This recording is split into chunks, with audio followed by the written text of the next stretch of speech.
Viewers, நாங்களோட Lakshmi. நீங்கள் வந்திருக்கிறது 0 லக்ஷ்மி. இன்னைக்கு பேக் டு பேக் சந்தோஷமான விஷயங்கள் நடந்துட்டு இருக்கு. அதில் தினமணியில் ஒரு பயங்கரமாக பாராட்டி ஒரு ஆர்டிக்கல் கொடுத்துருக்காங்க. இல்லத்தரசிகள் மட்டும் இல்லை, இளைய தலைமுறையினரும் விரும்புகிற சீரியல் மகாநதி அப்படின்ட்டு ஒரு புகழாரம் கொடுத்து இந்த சீரியல் டிஆர்பியில் முன்னணியில் இருக்காங்க. 600 எபிசோட்களை கடந்து நிறைய சுவாரஸ்யங்களோட போயிட்டுருக்கு அப்படின்ட்டு எக்கச்சக்கமான பாராட்டுகள் இருக்குது. அது மட்டும் இல்லை, புதுசாக சீரியல் தொடங்கினா கூட குறுகிய காலத்துல எல்லாம் முடிக்கிற ஒரு காலகட்டத்தில் இந்த சீரியல் வந்து 2.5 ஆண்டுகளை கடந்து போயிட்டுருக்கு அப்படிங்கிற ஒரு புகழாரத்தையும் தொடர்ந்து மகாநதிக்கு கொடுத்துட்டு இருக்காங்க. தொடர்ந்து இந்த மாதிரி ஒவ்வொரு நியூஸ் ஆர்டிக்கல்லையும் பார்க்கும்போது ரொம்பவே சந்தோஷமாக இருக்குது. இது மொத்த டீமுக்குமே கிடைத்த கிரெடிட். அதில் வந்து நவிகா அப்படிங்கிறது வந்து நம்ம ரொம்ப கொண்டாடிட்டு இருக்க ஒரு விஷயமா இருந்தாலும் அதுக்காக வேர்வை செஞ்சு டெக்னிக்கல் டீமில் இருக்க ஒவ்வொருத்தருமே சந்தோஷப்பட்டுட்டு இருக்க இந்த தருணத்தை நம்மளும் சந்தோஷப்பட்டுட்டு இருக்கோம். டோட்டல் டீமுமே வாழ்த்துக்கள். குறிப்பாக அவங்க சிலரோட ஆக்டிங்கும் மென்ஷன் பண்ணியிருக்காங்க. லக்ஷ்மி பிரியா, சுவாமி, கம்ருதீன் அப்படின்ட்டு அதில் நடிக்கிற எல்லாத்துடைய ஆக்டிங்கும் மென்ஷன் பண்ணியிருக்காங்க. இவங்க எல்லாருமே ஒரு மிகப்பெரிய காரணங்களாக இருக்குது இந்த சீரியல் வந்து ஒரு பெரிய சக்ஸஸ் அப்படின்ட்டு. அது மட்டும் இல்லை, டிஆர்பியில் முன்னிலையில் இருக்காங்க அப்படிங்கிற ஒரு விஷயம் சொல்லியிருக்காங்க.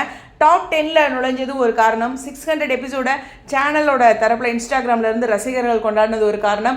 அப்புறம் 7:30க்கு இந்த ஸ்லாட்டில் இந்த சீரியல் மாறி வந்திருக்கிறது ஒரு காரணம். இவ்வளோ பேர் வந்து இப்போ புகழ்ந்துட்டு இருக்கிறதுக்கு காரணம். ஆனால் எங்களுக்கு ஒரே காரணம் விகா தான். நாங்கள் என்னவாக இருந்தாலும் நீங்கள் எத்தனை மணிக்கு கொண்டு வந்தாலும் நாங்கள் வந்து அதே ட்ரெண்டிங்கில் கொண்டு வந்து கொண்டாடுவோம். உங்களுடைய கருத்துக்கள் நன்றி. எல்லாருமே நமக்கு பிடிச்ச சீரியலை பாராட்டிகிட்டு இருக்கும்போது ஒரு சந்தோஷம் ஏற்படுது.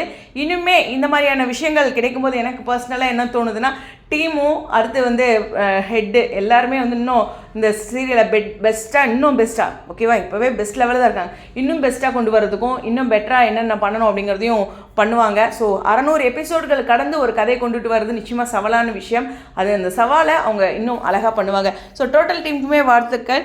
கண்டிப்பாக பிரியா தம்பி மேம், அப்புறம் நம்மளுடைய ரைட்டர் அண்ட் கேமராமேன் உட்பட நம்மளுடைய டேரக்டர் உட்பட எல்லாத்துக்கும் நன்றி. இன்னும் பெஸ்ட்டாக அவங்க ஒரு பிளான் பண்ணுவாங்க அப்படிங்கிறது தான். நம்ம பிரவீன் பெனட் சார் 7:30க்கு ஸ்லாட் மாறும்போதே பெரிய விஷயம் கிடச்சிருக்கு எனக்கு. அவருக்கு இந்த 2.5 வருஷம் அதுக்கு முன்னாடி பாரதி கண்ணம்மாவுக்கு அப்புறம் ஒரு சின்ன சரிவில் தான் இருந்தார். அது மாதிரி இருக்கும்போது இது வந்து அவருக்கும் ஒரு பெரிய சந்தோஷத்தை ஏற்படுத்திருக்கும். இன்னுமே பெட்டராக பண்ணுவாங்க. அதுவும் நமக்கு சந்தோஷமான விஷயம் தானே. உங்களுடைய கருத்துக்கள். தினமணியில் நேற்று 2:30க்கு மதியானம் வந்து ஆர்டிக்கல் ரிலீஸ் ஆயிருக்கு. நீங்கள் மகாநதி தினமணி அப்படின்னு போட்டிங்கன்னா, தினமணி மகாநதி அப்படின்ட்டு நீங்கள் கூகுளில் சர்ச் பண்ணிங்கனாவே இந்த ஆர்டிக்கல் கிடைக்கும். ஓகேவா? உங்களுடைய கருத்துக்கள். ஸ்டேடியம்.